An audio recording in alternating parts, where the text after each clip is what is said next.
Hello Internet, and hello wotv players. I'm Jackie Fox, and we're going to be responding to some comments on the latest couple of videos on the Worldwide Edition. So, let's see what people had to say. James Schwang. Their recent 2 live streams help alleviate some concerns, but lingering ones are what will have with compensation because of the sped up timeline, and will they still consider GL feedback as much?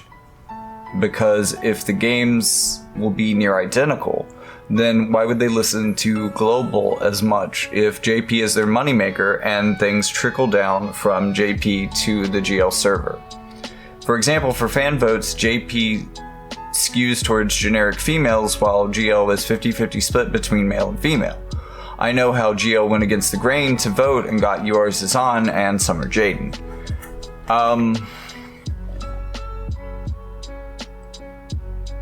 So, I would actually really appreciate if you could leave a follow-up comment on this video and explain to me why you think that there's necessarily why would their consideration of global feedback change based on this? Because as I'm aware, even though there's probably a larger global audience, JP, especially because of Japanese culture and a lot of things that other content creators definitely explain a lot better than I do, they're just better in tuned to pay for games like this a little bit at a time, whereas outside of that, I mean, there's whales everywhere, right?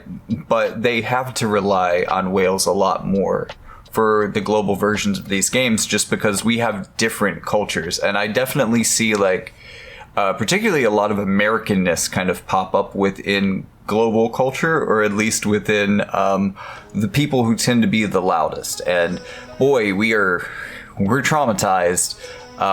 So we tend to look at this kind of thing very skeptically and maybe really harshly, because we're used to hating all of the companies around us.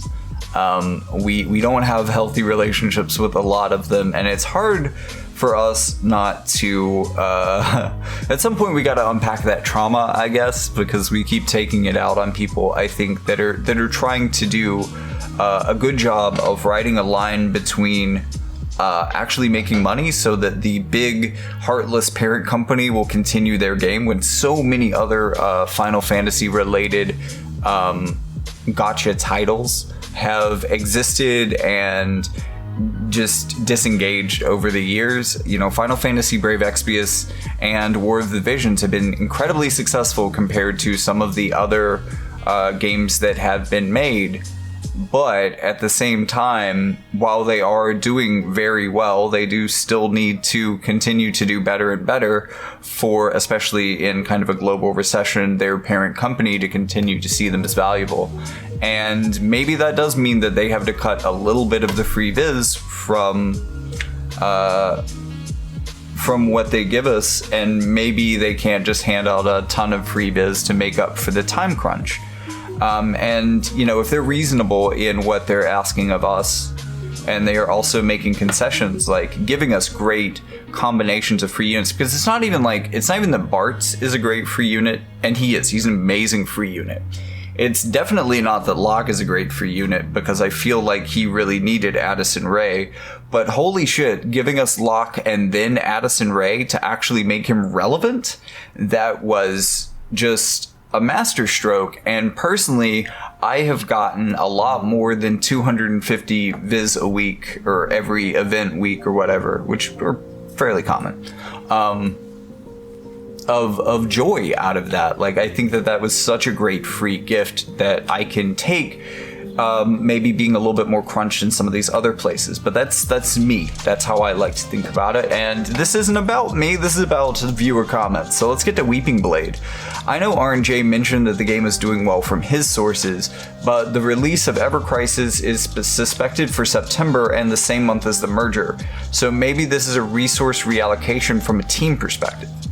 I don't remember if I mentioned Ever Crisis in this because I didn't want to look up like when Ever Crisis is officially starting, but I've been seeing Umber Rays doing. Umber Rays got into the closed demo or beta and has been doing some beta stuff, and I haven't watched any of those streams, but yeah, I figured that was coming up pretty soon, and that could be part of it. Here's the thing though. In part, that would have to be from the Square Enix perspective. This would be all a Square Enix decision if that were the case, because what I did look into is the fact that Ever Crisis is being produced by a completely different company. This is not a Gumi or Alum joint.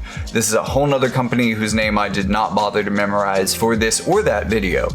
It wouldn't be to free up resources to go somewhere else unless it's because Square Enix has said, hey, you have less operating capital now, figure out how to make that work, we're throwing some money at Ever Crisis.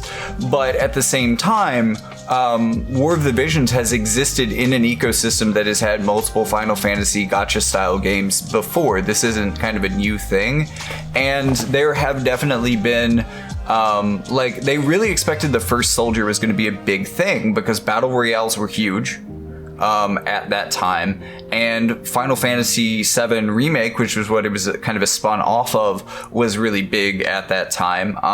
They had every reason to think that it would do well because a lot of the collaboration did really well. Like even Dirge of Cerberus did really well, even though it's pretty generally looked back upon as a terrible game, just because it was adjacent to that. So they had every reason to expect that it would do well, and it kind of just flopped pretty fast from my recollection, from like what I've heard about it, which isn't much because it flopped pretty fast. So it just seems like making that preemptive decision on a level that would cause a change like this, because again, it's been years and years and years and years, and FFBE has not done this. This is actually genuinely kind of an unusual decision, and you know, I don't think that Ever Crisis, until it hits the ground running and starts setting records until we start hearing big things about it, I don't think that it's necessarily a justification of a change that is this dramatic. And anyways, there's a lot of reasons why I don't think that Ever Crisis actually ties into Gumi's decision making whatsoever, at least in a lot of ways. But maybe. It is definitely something that is also happening in that same time frame. So it was kind of a thing that I thought about for this video myself. Making more money requires global players to actually spend, which global players are notoriously known not to do. Yep. We spend when there are deals. $100 for 12k Visior is obviously not worth the price.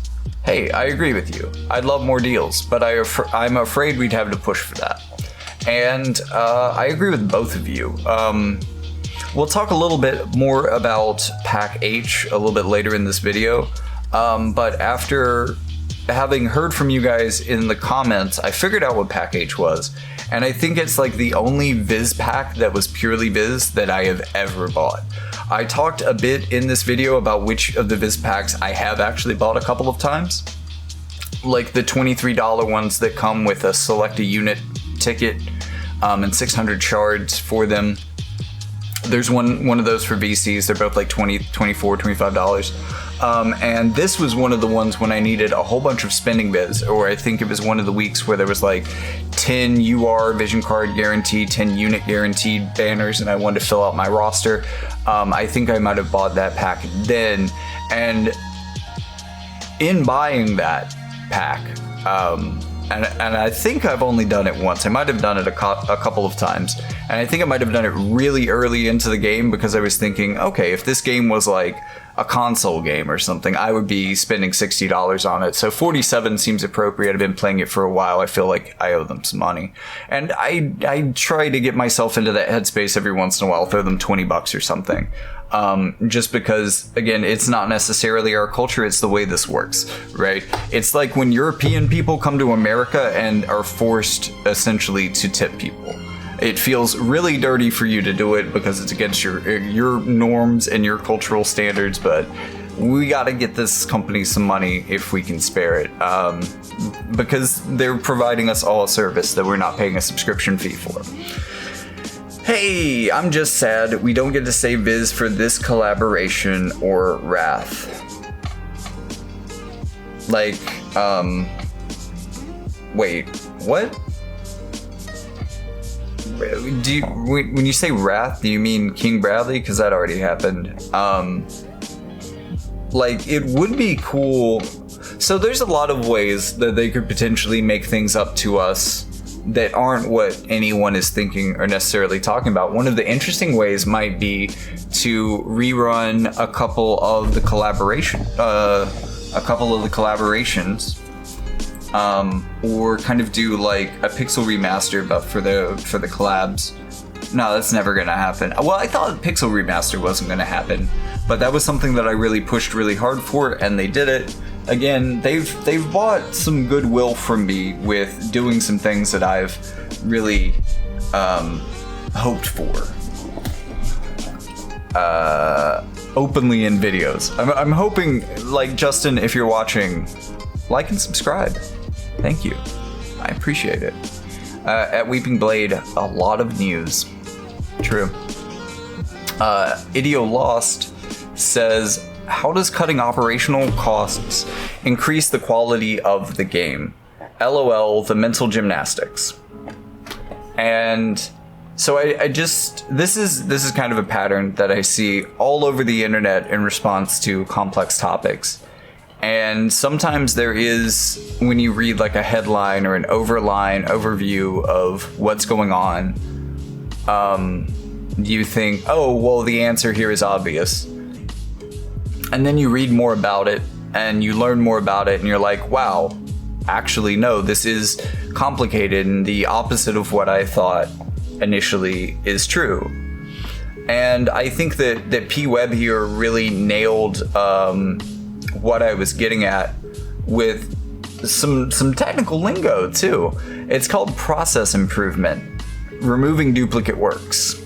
I'm gonna skip some of the condescension, but efficiency improves quality, and cost is not always tied to quality. And yeah, like, you can spend a lot of money, especially when you're managing a project, and just spin tires and just burn money like that. And duplicate work is a big part of that. So if the second team is having to recreate the work of the first, or work in a different system from the first and have to adapt everything, like, it's just easier if there is a better, stronger workflow between those two. Arguably, you don't have to combine the teams to do this, but in combining the teams, you also get rid of duplicate positions and a lot of just duplicate work. It frees up redundancy within the system. It makes it run more efficiently, and because it's running more efficiently, more time is being spent towards product, so you get at least more effort put into the product. And typically there is actually a very strong correlation between quality time that can be put into a product and the quality of the end result. So I think that is our last comment for this video, so let's move on to the follow-up, in which I actually talked a little bit more spicily about stuff. Hello, Vin. Please excuse the mess in the living room. We had to clean out one of the kids' rooms this weekend, and I've got a lot of sunburn.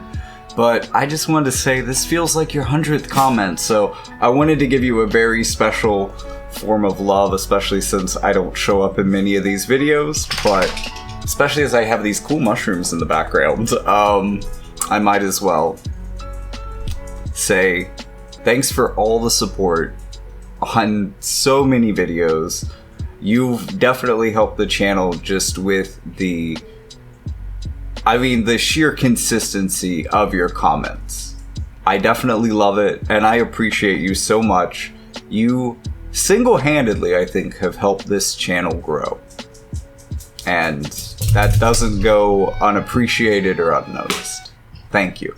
I also asked people to tell me about the H-Pack, because I didn't remember. Okay, really confusingly, I think I've got an overview of what the H-Pack is from reading between the lines in a lot of these, because everybody was like 80% there, and we're all kind of misremembering it. It really fucking, I feel like there's a Mandela effect going. No, I'm kidding. It's trippy though. So there is an H-Pack that was always at the price that I showed in this video, where it was in the video. They've removed all of the extra packs from the one that's in the shop, I believe it's called the Special Shop. The one I was in was the one, it's the plus sign next to the Vizio at the top of the screen that you can tap on. So in the Special Shop though, there is almost always, I think they do one per month. It refreshes once a month, so you can buy it once per month. And they also do an additional one or something very similar to it, usually every like Final Fantasy collaboration. I don't know that they necessarily do it for the secondary collaborations or non-Final Fantasy, especially because those tend to follow a Final Fantasy collaboration. So they don't tend to do them back to back like that. But there are instances where you can buy a pack that I believe was 6K paid viz, 4K free viz. The other one is 6 and 6, but they cut back the free viz by one pull essentially for this, and knocked about $62-ish off of the price. Because this guy comes in, I think it's more accurate to say $48 US. It was like $47.99 because, you know.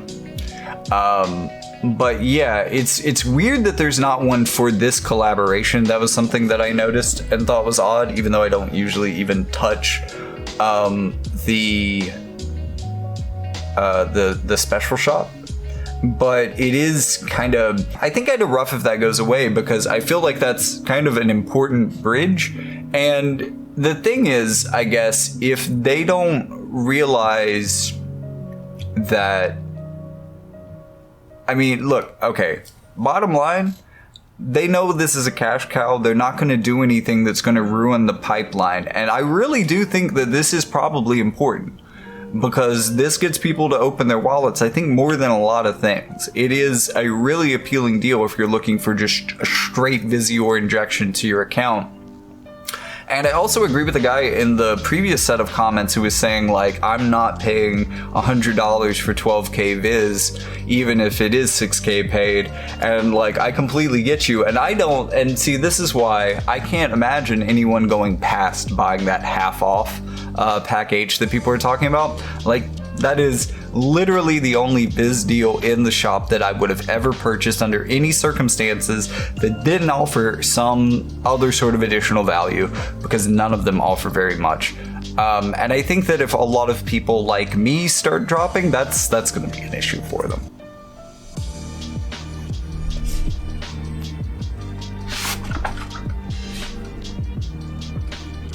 Okay, so what I was trying to say there is that losing pack H feels like it's kind of bad for Swordfish, and also kind of bad as a entry point to larger whaling. So I feel like this is a kind of a bad move, but potentially a very temporary one. Like, maybe it's just for this month, just for this collaboration. Like, it feels like a shitty time to cheap out. I agree with everyone who has said that.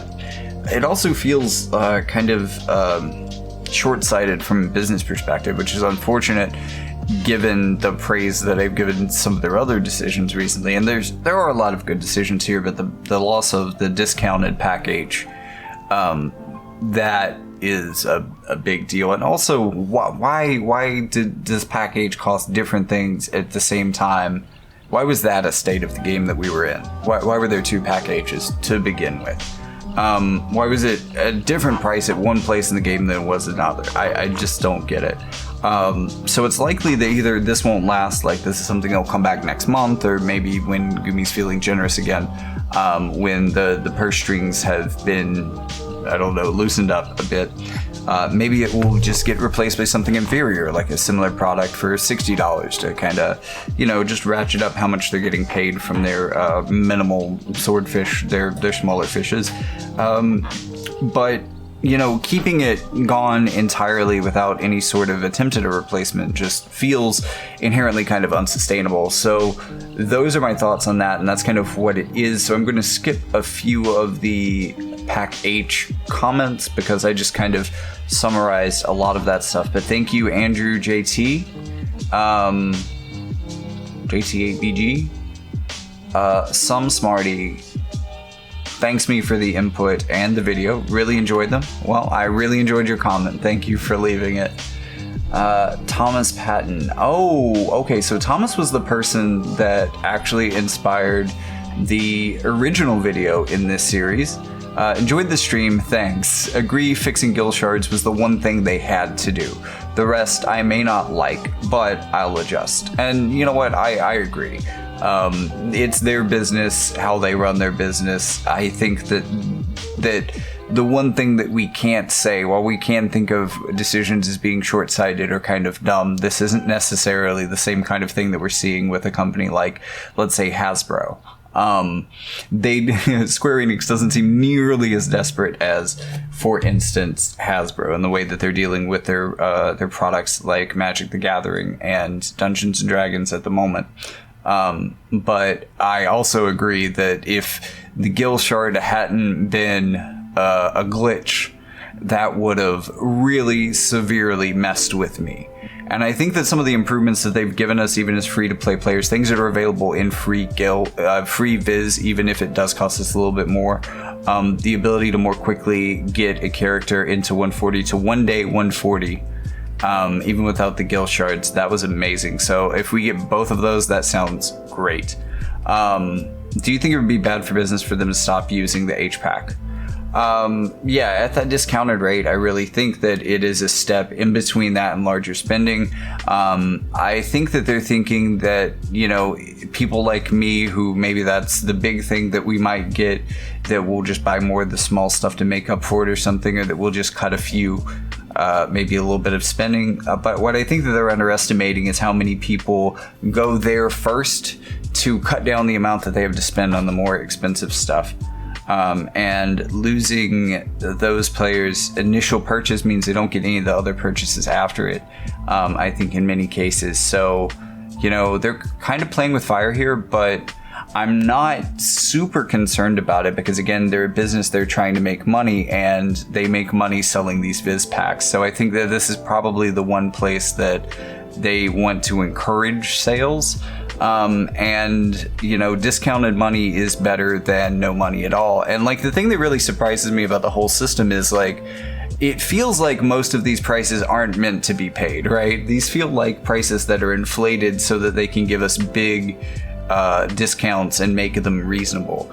I don't consider any of the non-discounted prices that are offered in this game or many others like it to actually be reasonable prices. It always blows my mind when the reasonable prices are like limited selections and people have bought thousands and thousands of Viz, because that means they blew through the reasonable things and they went full price several times, and that just imagining having that level of disposable income makes me weep a little bit. Mostly at night when I'm trying to go to sleep. I and many others snap that up, otherwise only make purchases at $8 or less. Yeah, like the $7.99 packs, that's kind of, if I'm feeling just a little bit generous, yeah. I would say also that maybe it might push up some of the 24. No, because those don't really offer a lot of Viz, really, but neither do the 8s. I mean, what it really does is less people being fed into kind of the pulling network, because, again, you're not getting enough Viz to really do a lot of pulls, at least not enough free Viz. Like, if you're spending 2K paid Viz on a 2K free pull, wow. That's some desperation. That hurts me for you to do. It's going to hurt me more than it does you. So yeah, that's kind of what delineates the two types of players, the two ways of spending. And I mean, they may make some money off the $8, even the $24 purchases to kind of guarantee. Like, I got Sweetheart Miranda off of the $24 select a unit thing. That felt like a pretty good decision. I can't wait to get her 140. That's going to be fun. So hopefully she's going to be in a showcase soon. But again, that's not a pack that you buy for Viz. That's a pack you buy because when a unit came out, you didn't have the Viz. It's a way of making up for that later. And I just don't think there's nearly as much profit in it necessarily. So I don't think it's a great move for them. Okay, so what was the F pack then? Because I felt like that was the thing that I paid more attention to. Was it like a discounted F pack that was like $20 or something? Because, you know, tell me more about that, Zyros. P-Web, this calmed my rages. Excellent. While I do, as you can see from this video, have some negatives overall for this whole thing, calming the just knee-jerk rage was kind of what I was going for here. I remember spending 42k viz for Katone when she didn't drop and didn't get her LOL. Oh, the glory days. Yeah, exactly. Like, there's so many player-friendly QOLs that have happened since the beginning of this game that even when one thing gets rolled back and people say, man, day one player here, I remember the good old days. It's like, what the fuck are you genuinely talking about? We didn't used to have a pity in this game for what I remember. So like, yeah, this absolutely could have happened. Especially for Katone, because I think she was like one of the first few new units in the game. So that was even before I started playing Romero. So, wow. TJ Kuro says, Fox, while I agree that everyone is quick to assume the worst and grab the pitchforks, there are legitimate complaints I feel you are minimizing. VC medals have been missing from the 5-step since Corral, and the extra and add an extra 2.5k cost to max any VC. Can't believe I didn't notice that, because I actually pulled one of those VC in that time. Maybe 2. Removal of brutal multi-visiors, another 250 every week. Yep. Although I want to say I wish that I knew which gameplay stream I could go to confirm some of this stuff, because I haven't seen anybody post a picture, and that would really make me feel better. I don't think that everyone is lying. That feels like when that just feels a little bit paranoid, but wasn't. And again, I'm fully expecting myself to be wrong in this, but wasn't it that the Brutals gave us medals for the event and we didn't get Viz? We got Viz for the high difficulty multis, but the Brutal multis I didn't think ever gave us free Viz. If they did, it wasn't free Viz that I often collected, so I'm not sure that I miss it too much, but yeah, every little bit hurts. It's kind of like a death by 1,000 cuts sometimes. And I'm hoping that this pattern of tightening the purse strings is just a temporary thing, maybe a reaction to something. I don't know. But when they said that they know this crunch will be stressful and want to help ease that, but their actions show the opposite. And yes, there are a number of things. There are a number of valid complaints that do kind of add to that. But especially now that within 2 days, within just 2 days, they fixed the Gil Shard issue, and they issued the Gil Shards that had been missed. We didn't have to pay. I know it's only 10 million Viz per set, or 1 million Viz per shard, but we didn't even have to pay for those. They fixed that in a couple of days. That was really the biggest and the top line concern, and that was already agreed to be fixed by the end of this video. That was really the big thing here. I thought, and I may have even said this in the video, may have skipped over it, but I thought that they said that they fixed the VC metals issue, but actually it was a display glitch about a few of the recent vision cards that they fixed. So either they haven't acknowledged this, or they have acknowledged that it isn't a glitch, and if that is the case, it does suck. Although I will say they have been very generous to us on how easy it is to max an on-banner VC, so I don't think this is the worst form of tightening the purse strings. Again, because it's really easy to do it, especially with Gil Shards.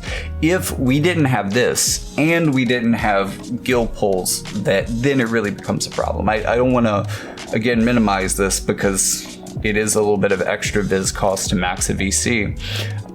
But also you could just wait a little bit longer and kind of run it in the background if it's not a one that you need right away. Like a lot of these things, and this is just a thing more largely within like business and capitalism, but they're charging you for using the fast lane. We have free options to make up for this kind of stuff. We can deal with it. We can cope. But hopefully not for very long. because, you know, they did say that this crunch will be stressful and they want to help ease that. And I think the only edit that I would really say to what you're saying here is that so far their actions show the opposite. Clearly, they're also perhaps in a bit of a crunch. And I do want to say that, again, their actions so far, because as they've acknowledged, there are more parts coming.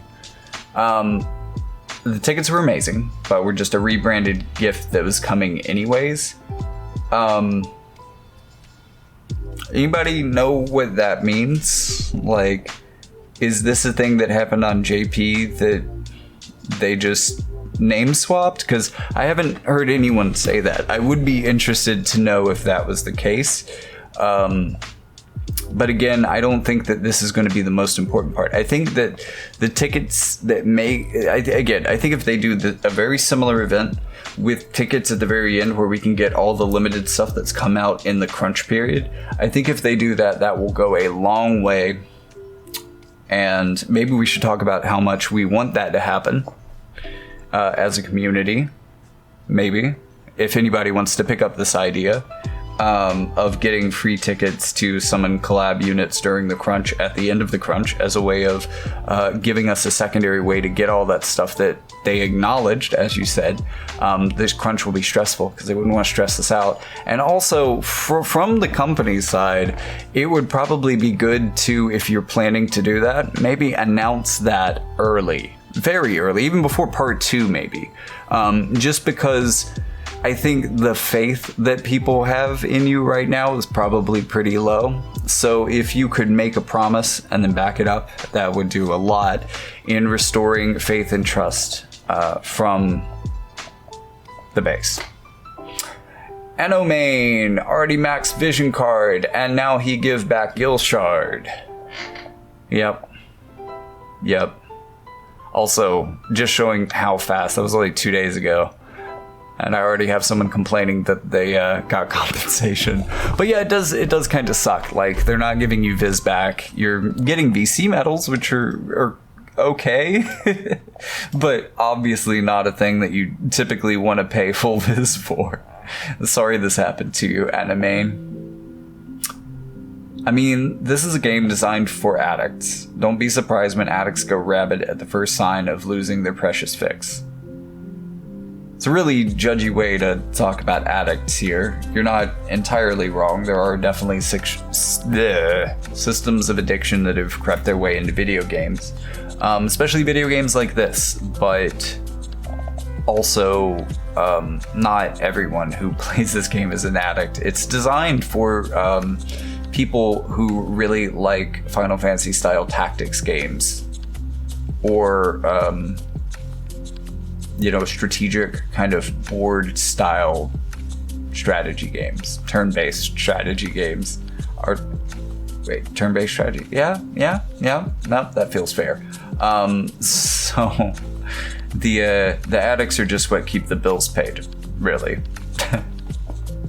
And hey, that's a shame, but companies don't run for free, and they are allowing me to play this game, if I wanted to, pretty well for free. I mean, they may be getting cheaper in these ways, encouraging you to spend more money supporting your other things in the game, but they're also giving you a lot of really good free units recently. And I mean, for me, that goes a long way. I've got to really appreciate that. And maybe I'm going to start getting a bit of an addiction to getting great free units. I hope they keep that up.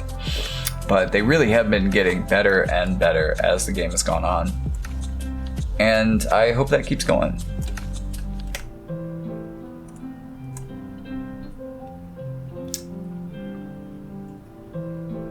Moved a lot of... Okay, so this guy is also mentioning the F package.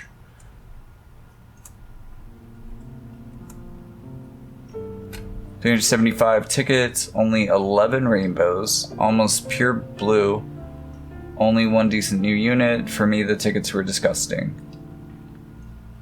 Yeah, it does kind of show you how many pulls it takes to get something, especially for like people who have older accounts it feels not great sometimes, but just to look at the positive side of things, one of the big things that this did for me, and like without the tickets, I would not have been able to 140 Barts on day one, even with some of the new pull options, and even if I had had a massive saved up free viz, still wouldn't have been able to do a day one without the injection of soul stars and UR medals. And even with a admittedly not great set of pulls like that, although you got to think 11 pulls would be like 110. So this is maybe 1 in 3 pulls has a rainbow, which I think is kind of the normal rate. I mean, again, these are basically rare summon tickets, but again, with 11 rainbows, you're getting, I want to say 220 soul stars, maybe less, maybe that's, I want to say it's 20 apiece. And then what is it, 40 apiece, so 440 UR medals, and that's going to trade for a lot of shards and a lot of mind spheres. So don't forget about that part.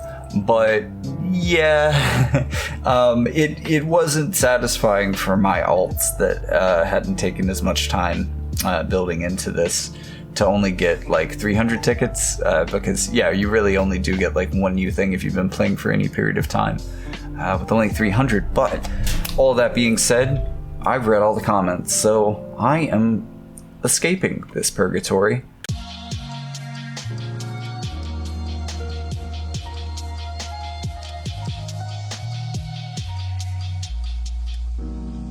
I'm back, definitely still sunburnt, and here to read you just a few more comments on my 55-second worldwide cope from your emotional support fox. Weeping Blade. This feels something that would be a TikTok trend. The presentation and style of video gives off that energy. And it's absolutely because this is based off of TikToks that my girlfriend was showing me about, like, the universal boyfriend or something. I don't remember what it was, but it was just all like really reassuring things that your significant other might say to you just to cheer you up and to make you feel better. So I definitely tried to channel that vibe for this part especially. There's actually 2 takes of this. And I think I used the other one as like reaction footage, which is why some of the little camera or picture-in-picture footage, actually, if you watch it, the lip syncing doesn't line up at all because it's just a different take of that being played very small. Melodia88 says, "Dang bro, shit's getting real." P-Web, heart. Thank you. I'll heart that back. And Eric Aronsky says, "Together."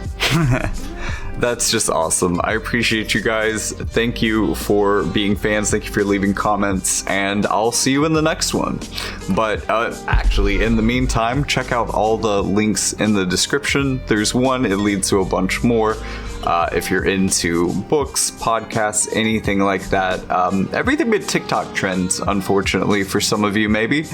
I don't know. Maybe I can do what YouTube has been encouraging me to do for like, since TikTok started to be a thing, a real competitor, is just do more shorts. And yeah, that could have been a short. So I guess fair enough on that one. See y'all in the next one.